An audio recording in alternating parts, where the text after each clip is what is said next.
My mother-in-law guilt-tripped my husband to attend a party, then excluded me? Sounds like she got exactly what she wanted. Mrs. Bennet and the family wedding. Hey there! Usually I stick to the comments and the tiny rant thread, but I figured this was a good time to post. Tell me how to feel. My mother-in-law, henceforth Mrs. Bennet, I don't think we've had a Mrs. Bennet yet, and I've been here quite a while, is just like her name would suggest. Overbearing, obsessed with whatever life milestones she thinks her son should be having, but not her daughter, strangely enough, and such a martyr that I don't know why she bothers living indoors considering all the time she spends up on her cross. Bonus, she belongs to a mega creepy mega church. By the way, this comes from the Wasted Unicorn, and if you want to submit your own stories, go to r/OKStorytime subreddit. So, my husband and I are both in our mid-30s, married several years without children. She, and his guilt about her widowhood, is the major reason I hesitate to impale myself on his unsheathed sword of manhood. Also, I like soft cheese and booze. What?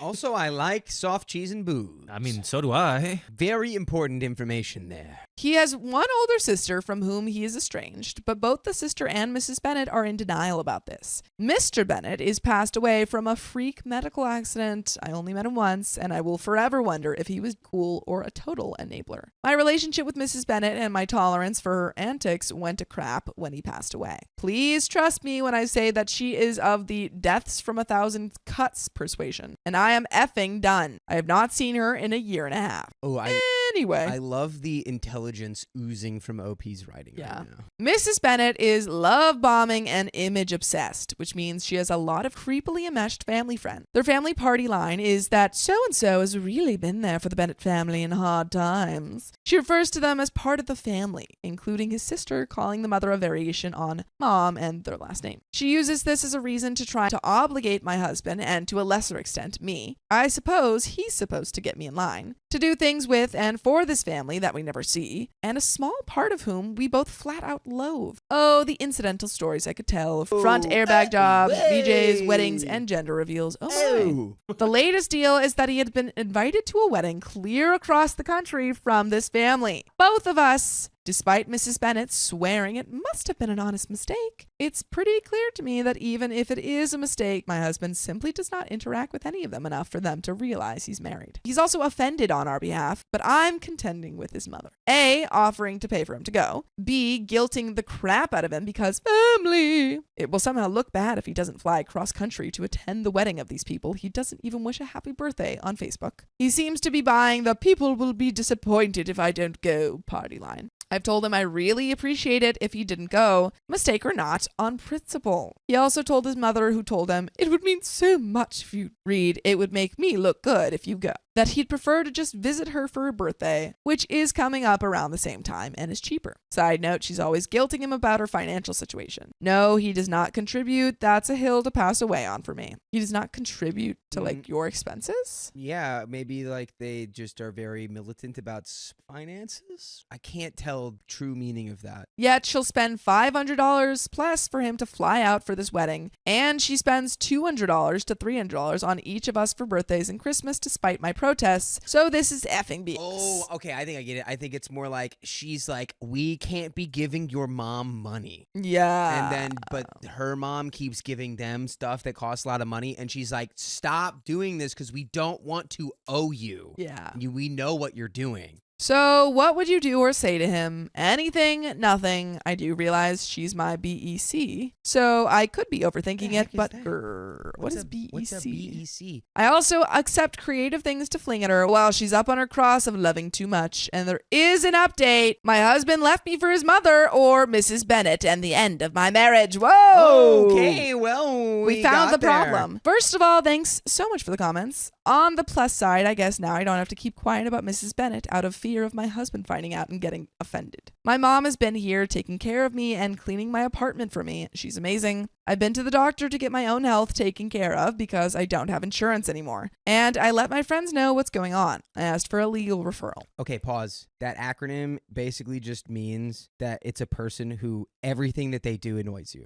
Interesting. What does it stand for? It stands for B-word eating crackers, I think is like internet like lingo. you're annoying, like. I'm old now. Also, I have accepted a job as a literary agent. This is an absolute dream of mine. Very cool. But since that income is sales-based, I will be working freelance and part-time. I have an interview at a bookstore on Tuesday to try to make ends meet. Buckle down. This is long. Here's what led up to the showdown. Husband had to have some surgery. It was minor-ish, but it had been causing him a great deal of pain. This was a little/a lot scary. His father passed away unexpectedly after surgery. But hey, this is what people get married for. Only it's cool that I'm there for moral support, but Mrs. Bennet needs to be there, you guys. He went for a week or more, never mentioning it, to suddenly having to have her there, lest he pass away. I knew what this was. Once again, his mother had pushed all of his pre-programmed buttons to make him feel like he'd be better off if she were just there to control, supervise things. She tried to tell him her non-medical experience was vital to his survival. He once had a bad reaction to a post-anesthesia medication, and she was present and alerted the staff. Definitely not something the law school educated woman whom he is married to could handle. This became a make it or break it fight where eventually he decided that he would tell her to stay home. We would go to marriage counseling after the surgery, which I've been asking for years, and other important stuff. I felt rather hopeful, like he was finally hearing me. Ooh boy, was she unhappy. She kept insisting on coming up, despite him telling her no repeatedly. Then she insisted that he fill out paperwork so that she would be privy to his medical records, since that darn old hippo would get in the way. I don't know if he ever did that. Surgery day arrived, and during pre-op, my husband asked me to text his mother if the surgeon ran particularly late. I agreed. It was 15 minutes, so I didn't. I hugged him goodbye and sent him off to be dissected, then waited anxiously. The surgery went fine. They sent me back to the recovery room a half hour later. I kept thinking they'd call me back any second, and he groggily asked me to text her to tell her it went fine. She immediately texted back very specific questions of a medical nature that were frankly none of her goddamn business. So I ignored them and figured I'd let my husband decide if he wanted to share details. 5 minutes later, a couple of nurses came to the recovery room and said to his main nurse, apparently husband's mother is on the phone wanting to talk to him.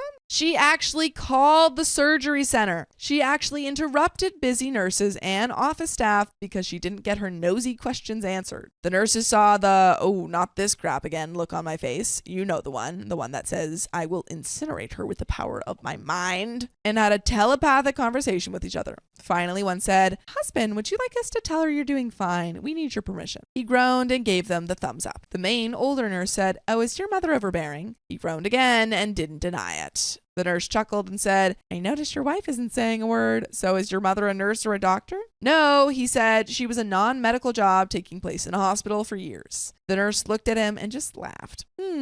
She said meaningfully. Yes. Your mom sucks. Your mom sucks.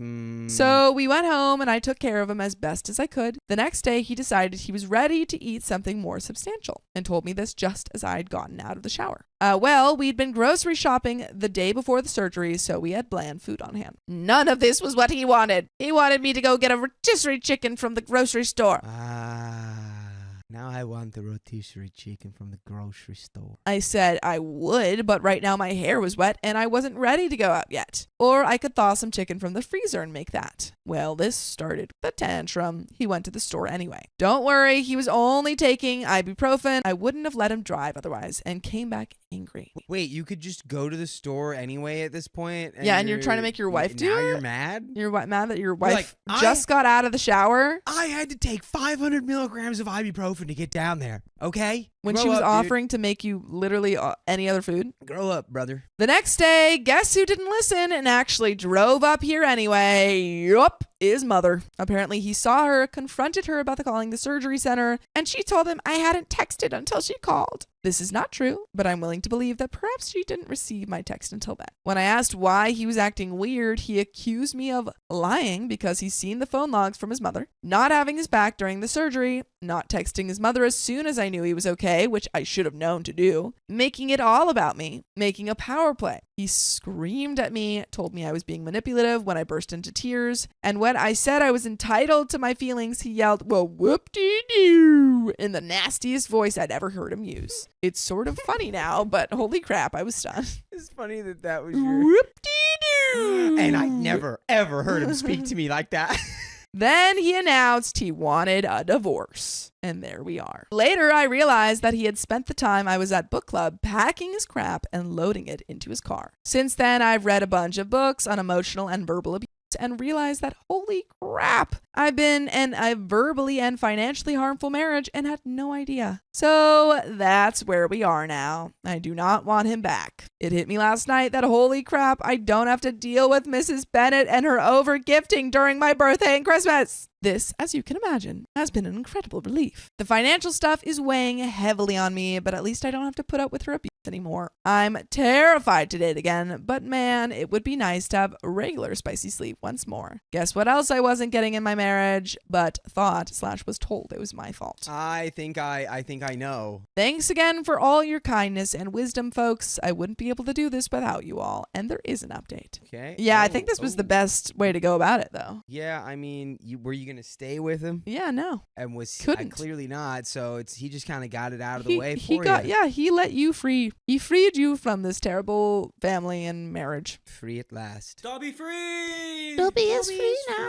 It's been a year and a half and it's still so painful. Trigger warning, fertility, self-harming thoughts not acted upon in any way. About a year and a half ago, my soon-to-be ex-husband left me for his mother. She has been horrible for years. And we had fought bitterly about her. That is a crazy he way left to put me that. for his mother. What's even crazier though is that it's not even that's accurate. That is accurate. Among other things, but then she meddled during a minor surgery. I had it, refused to play their game, and he ended up leaving. It was awful and traumatic. I realized he had been verbally, emotionally, and financially harmful for years. I thought I just deserved it all. And I've been recovering ever since. In a lot of ways, life is so much better now, but I don't know how to get over one thing. And that is, he specifically knew I wanted children. I married him because that was our general plan, barring fertility issues and other things out of one's control. But he left me right before my 34th birthday, 35, almost 36 now, and I'm just so sad and worried that I'll never get to have kids. Mother's Day this year was so painful that the panicky voice in the back of my head was nearly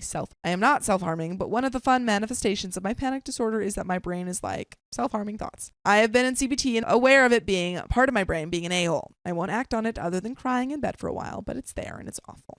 A lot of these worries are exacerbated by the fact that I have had trouble finding steady work. On paper, I am wildly overqualified for most of the work I apply for, but I can't seem to convince employers that all I want is a steady full-time job at a living wage. During my marriage, my contributions were devalued too, so while I have slowly started building a reputation in my dream career over the year and a half since he left, I'm still working 5 jobs, have crushing student loans, can't quite make ends meet, and keep hearing my ex's voice in my head. They won't hire you. You shouldn't bother. You need to get a job. You're a drain. No, not that job. No, you won't be able to do that. I wrote you a cover letter, but don't you dare edit, or I will punish you with passive aggression for days on end. Why are you spending so much money on groceries? It costs too much to support you. My mother sent you a job posting for your former career. It would require reactivating your license and us moving 6 hours to be near. Why aren't you replying? You know the drill. That guy sounds like Ay, real piece of work. Ay. So while I actually love being on my own and have met a man who has taught me what a loving relationship is like, did you know there are people out there who genuinely love spending time with you? And giving you attention and affection is something they like to do? I didn't. I'm still in limbo. Even if we were ready to have children in our relationship and we're not, and not in any place to financially do it. I'm having a hard time believing I ever will be. It hurts so bad, and there are times, especially Mother's Day, where I feel such rage. He had once flat out said he was going to leave, but felt bad because I wanted kids and he knew my time was running out. Then he'd pretend to be interested in working on the marriage and kept me on the hook for 2 more years. As always, this was my fault. Grateful I never had children with him.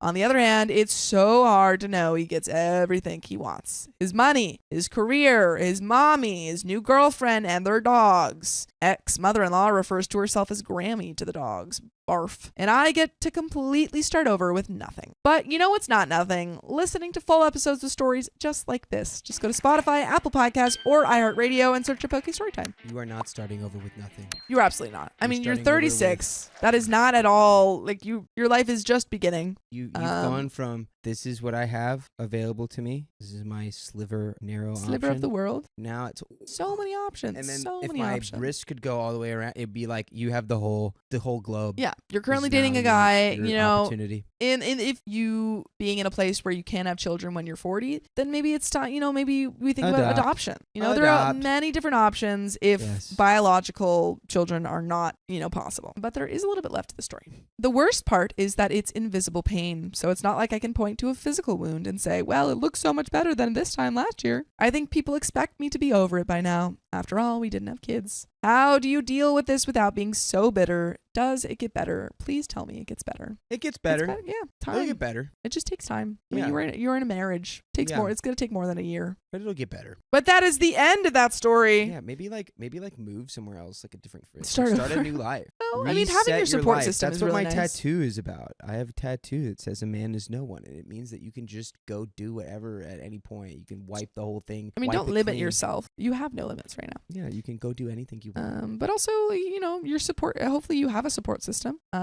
And if you do, that, you know, rely on them. But that is the end of that story. So we're gonna jump into Yes. the And next Riley one. is gonna